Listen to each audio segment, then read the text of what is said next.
जातवेदसे सुनवाम सोममराति यतो निदहाति वेदः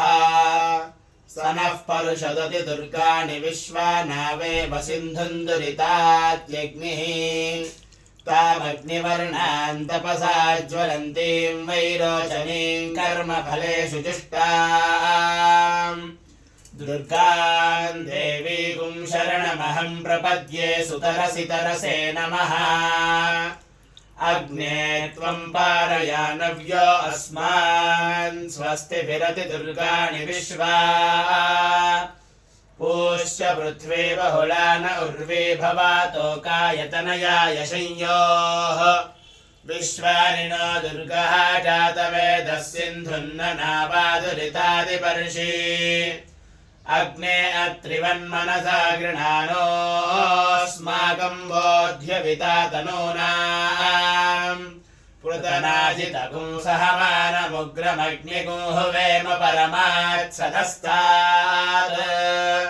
स नः पर्षदति दुर्गाणि ऋतात्यग्निः प्रत्नोषिकमेढ्यो अध्वरेषु सनात्सहोतानव्यश्च सत्सि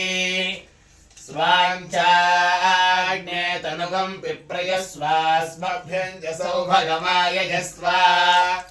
गोभिर्जुष्टमयजो निषिक्तम् तमेन्द्रविष्णोरनुसञ्चरेम नाकस्य पृष्ठमभिसंवसानो वैष्णवीम् लोक इहमादयन्ताम् कात्यायनाय विद्महे कन्याकुमारि धीमहि तन्नो दुर्गिः प्रचोदयात् आप्यायस्व समेतु ते विश्वतः सोमवृष्णियम् भवावाजस्य सङ्गथे क्षीरेण स्नपयामि दधिक्रावन्न अकार्षन् जिष्णारश्वस्य वाजिनः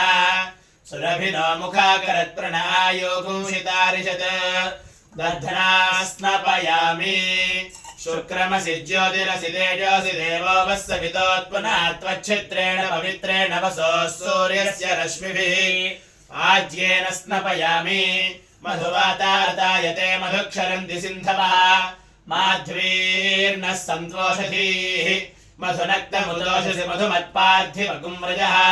मधुद्योरस्तनः पिता मधुमान्नो वनस्पतिर्मधुमागुमस्तु सूर्यः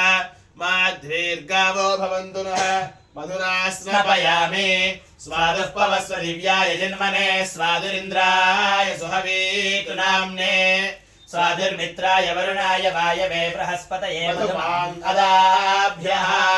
शर्करया स्नपयामि आपोहिष्ठामयो भुवस्तान ऊर्जे दधातन महेरणाय चक्षसे यो वश्वतमोरसस्तस्य भाजयते हनः उषतीरिव मातरः तस्मारङ्गमामवो यस्य क्षयाय जिन्वधा आपो जनयथा च नः।